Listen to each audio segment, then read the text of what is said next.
everybody. Welcome to Story of an Artist. If you like what you see, please hit the subscribe button on YouTube here and follow some more stories. I'm going to be doing some talking with a lot of different artists just to kind of get some backstory on them. And, I just love talking to other creative people.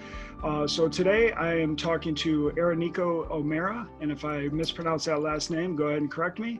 Welcome to the show. Hi, welcome. How you doing? Good. Good. So we'll start with a little, just before we kind of dig into maybe the past and that sort of stuff. Why don't you just kind of describe what you would consider yourself? What kind of art do you do? That sort of thing. What kind of realm are you in? Right. I'm a photographer, and as of last year, 2 years ago, I'm also a writer, an author. Nice. So with photography and writing, when did you kind of get into it? Did you grow up doing that, or did you find it later? How did that come about?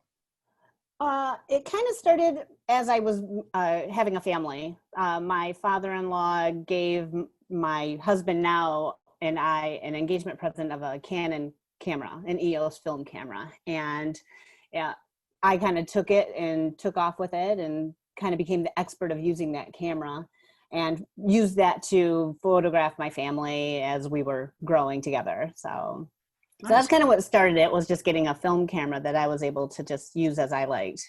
Okay.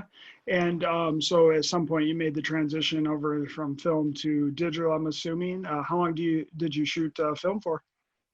I got the camera in 91, and I switched to digital, I think in 2008, maybe even 2010. So it's been 10 years on digital, and then whatever that is, 18 years on film. Okay. How'd the switch come about? Did you really enjoy it, or was it difficult to kind of make that switch for you? Well, I had taken some classes at LCC for photography, and it really gave you a good basis for understanding how a camera works. Even in the digital realm, they try to make the digital aspects of the camera match that of a film camera. So there was sort of a few techniques that you learn in college in the classes that really helped to make it easier to use the digital cameras. Yeah, I went to LCC as well, and they did, and I'm assuming still do, have a fantastic photography class, a lot of hands-on experience. Did they kind of send you out to do some projects around Lansing to document the city or do some people, that sort of thing? Is that how you kind of made a switch into that? There were some projects that you had to do for your requirements for the class. But no, the City Sonner project was kind of what made me get out and work at collecting the city information and cataloging what's going on in the city. So that's kind of what started it. I write a lot about it in my book that I write, like why I transitioned into being a community builder and doing that kind of thing. Yeah, let's talk a little bit about your book. Very interesting book. I picked it up. It's probably about a year ago now. I know it was pre-COVID that you released it, and fantastic book. I loved it. So the project, the gist of it, and correct me if I'm wrong, but you walked every street in Lansing. Is that correct? I did. I decided to promote, as somebody who was trying to promote the city, and it was during the depression that was happening, the recession of 2005, 2008, and the city was really having a hard time. And I was working with a lot of community people who were excited about what was going on in the city, and they didn't have this, oh, woe is me attitude or Lansing sucks attitude. They had this excitement attitude, and there was this huge dichotomy of attitudes towards Lansing. And I thought, if I was going to be one of those people that was helping to support the city and making people love Lansing, literally, then I felt I needed to know all of Lansing and understand all the aspects of the city, and not just the pretty parts or the excited parts or the parts that get the grants to do their facades. I needed to know all the nooks and crannies of the city so that I could promote everything and even bring to attention some areas that might be neglected. That's fantastic. Yeah, I grew up in the Lansing area as well. Excuse me. And I know downtown especially has definitely been revamped over the last 20 years. When you drive down Michigan Avenue, it was pretty rough back in the day. And that area has gotten a lot of love from the city and attention, where the new ballpark came in and new restaurants, that sort of thing, in the last 20 years-ish. But going outside of that, it seems like the money has really been spent downtown. But there's so many beautiful areas to this town, whether it be Rio Town or Old Town, the South Side. There's so many different diversities in the area, which really does make us, I wouldn't say unique, but very special that we have this many different backgrounds living in the city. I'm assuming you found kind of that going through different areas where block to block, even in Lansing, it can be different. It was sometimes shocking how different it was block to block. Like on the north side of Michigan Avenue, it was a certain way, and then crossing over Michigan Avenue to the south side of Michigan Avenue, it was like, wow, this is very interesting. But yeah, the diversity of Lansing was one of the things that I was kind of surprised about. And as somebody who was born and raised here and grew up on the north side of Lansing, you have certain biases that you've been taught your entire life, that walking those areas again as an adult from a different perspective, it was hard for me to jump out of those mindsets and be like, oh, this isn't a scary neighborhood, or this isn't a bad neighborhood, or maybe this was at one time, but now it's much better than what it was. There are certain streets that people told me not to walk on because I'll die. And I was like, well, I already walked it and it was fine, and I actually enjoyed myself. So yeah, I think there is some complexities to Lansing that gives it challenges to keep it up. One of the parts when I walked on the south side was, it was kind of depressing to me because it didn't have that attention that downtown Lansing has, or Old Town, and Rio Town wasn't quite coming yet when I did the walk. It was just getting started.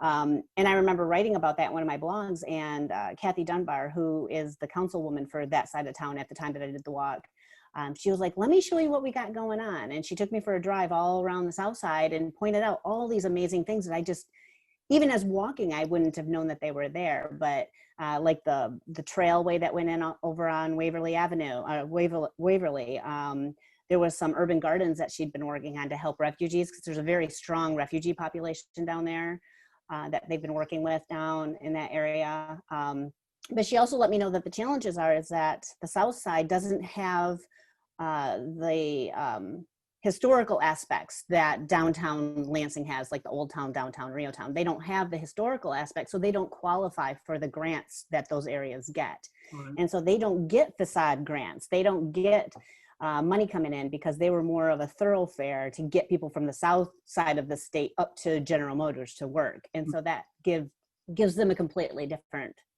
look, really, than other parts of the city. Yeah, that's a great point. I didn't think about that, and that's a very unique thing for you to be able to go to all the different parts of town. Even being here, my whole life, I've been to every area, but you got a little bit of history of each of those areas, which is really a unique perspective. So yeah, I had to actually do some research while I did the walks, because I would walk past something and I'll be like, well, wow, what was that? And as I was getting ready to write the blogs, I would do some research and find out things, like the Olds mansion that was put in, that was torn down to put in 496, things like that. So I got to find some old pictures of Olds of the mansion and put it out in my blog so people can see what used to be here even. Nice. I learned a lot. It sounds like it, and I did too, reading your book. So, thanks. So switching gears a little bit. So we talked about Rio Town a little bit. That's where I believe that's the first time that I met you. I was doing one of my gallery shows at the art alley there. Tell me a little bit about how you got involved in Rio Town and that project where you were working. I believe it was called the Art Alley at the time. Yep. I had, at the end of my project, decided to put the images that I had created from the walks. For each of my walks, I would write a story about it, but then I would also take pictures while I went to sort of visually document what I saw. And after doing that for 3 years, you get quite a large accumulation of both. And so my husband suggested that I put my art in a gallery, and the only one that I knew at the time was Art Alley. So I booked with them and did a fundraiser to get the money to put in the exhibit. And about a month before I was supposed to have my exhibit in there, they shut down. They moved out. There was some issue going on, and they just up and left. And so I had no place really to do my exhibit anymore, but I'd already had it booked. And I ended up, somebody suggested just talking to the landlord and seeing if he'd let me rent it exclusively. And I did, and he did. And I had my art up there. With our alley, I was only going to be allowed to use one wall. So it wouldn't be a full space exhibit. It was just going to be a wall. And with being able to rent the space myself, I was able to kind of take over the whole space and use the whole area. And going down there I rented it for the month of October, and I loved it. I just fell in love with the building and the location and watching people walking by. We had a cute little diner right next to us, or it's where Saddleback is now. That you just go down. It was one of the only places to eat down there. So people would travel down the road from Leap or we had a lot of college kids that lived down there to go to college, and they would walk down and eat and pass right past my window, and we'd say, hey, come on in and check this out. And we'd explain it. And it was really exhilarating being able to explain what was going on and watching people. And from there, the landlord just kind of said, what do you think about just staying here and trying to do what our alley had going on? And I said, I'll give it a try. I'll do the best that I can. So I renamed it to the AA Creative Corridor, which is Art Alley, or Ernico Artistry, which is the two businesses that are kind of moving in or were there. And then the Creative Corridor is sort of a renaming of Art Alley. So it was AA Creative Corridor or AA Creative Corridor or AACC or but yeah, and then I ended up running that space as a creative space in the community where other artists could come in and do photography, or I had theater groups coming in, dancing. We had salsa and swing dancing. Photographers could come in and use the space as an exhibit. Honestly, the different kinds of groups that came through, it always blew my mind, just different things. Yoga instruction, meeting spaces, educational spaces. So it was always busy. It was very fun to see the different communities. I also rented it out for events. We had birthday parties, baby showers, bridal showers, all that fun stuff. And I did that for about 3.5 years, and then stopped doing that to write my books, which had been put on hold from doing the project. Yeah, that's great. Yeah, you gave a great platform for a lot of local artists, including myself, to do a show there, and it's amazing the community in Lansing that is artist and and just the space that's needed for that type of creative outlet that we don't have a whole lot here, and when we do, unfortunately, sometimes they don't last for various reasons.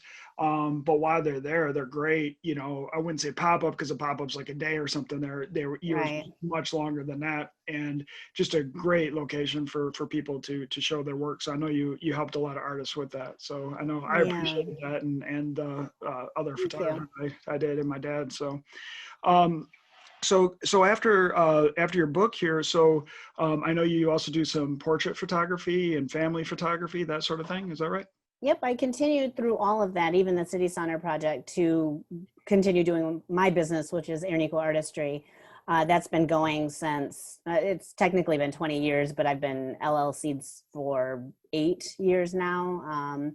And that continued. I would even use the gallery myself as a portrait studio. So I would do shoots down there. But yeah, I call it family and small business photography. Mhm. So I'm the photographer for Riverwalk Theater, not this year because of the COVID pandemic, but normally I'm their photographer. I do their production photography for all of their productions. Then I do various events, and then the portrait family photography, where I do senior portraits, families, babies, newborns, children, all that. And then small business. So like if you have products that you need photos for website sales, I can do that, or marketing or whatever. I shoot for, I'm a Beer Hound.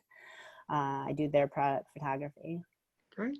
If so let's take like finances and all that out of it. What would be one thing that you would want to do, whether that be travel or what's just something that you're real passionate about that maybe you haven't been able to do? If photography, any other subject, whatever you want, what's something that just is one of those dream projects for you? Dream projects. I really do love what I do. And I feel like I'm kind of one of those people that gets a lot out of even just the tiniest things, like even just finding the perfect flower on the side of the road, that brings me a lot of joy. But I've always was jealous of you and your traveling, where you could go around the world and take pictures of Italy or Ireland or, New Orleans or wherever you were traveling. And to be able to just have maybe even a dual profession that allowed me to travel, or being able to travel and take pictures from different locations. I find that fascinating to see other places.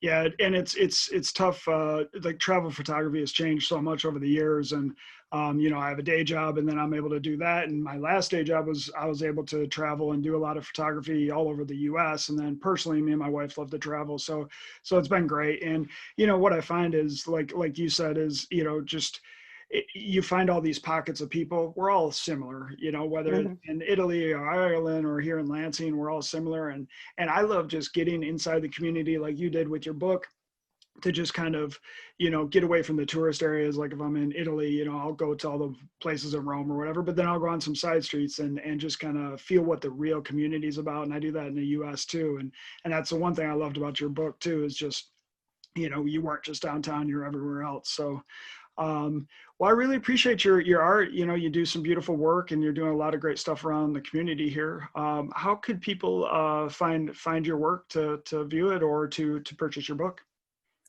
Everything's on my website, which is www.ariniko.com. Under press is the book. I have a wall art button that you can pick to select photos. I kind of just put my stuff out there all over. I try to logo it so people don't just, you know, take whatever they want, but I freely share what I do so that people can see it and be inspired by it, or appreciate it. So it's on, I have a Facebook page and Instagram account under Ariniko Artistry. Both of those. And then my website has a good chunk, and I shoot a lot of events. So like events are out there. I used to do a lot of volunteer work for nonprofits. So I've got like the battlefield brawl photos out there, and a lot of those events that I would shoot, dragon boat races, CCFF, that kind of stuff. Yeah. Nice. Yeah, you got a wide variety of work there. So. Well, I want to thank everybody for joining us on Story of an Artist. Please go and find her work. She does some wonderful stuff, and she's a great community activist for the Lansing area. So once again, thanks for watching, and hit that subscribe button. We'll do some more videos and some more interviews and get some more artist stories out there, and appreciate you guys watching.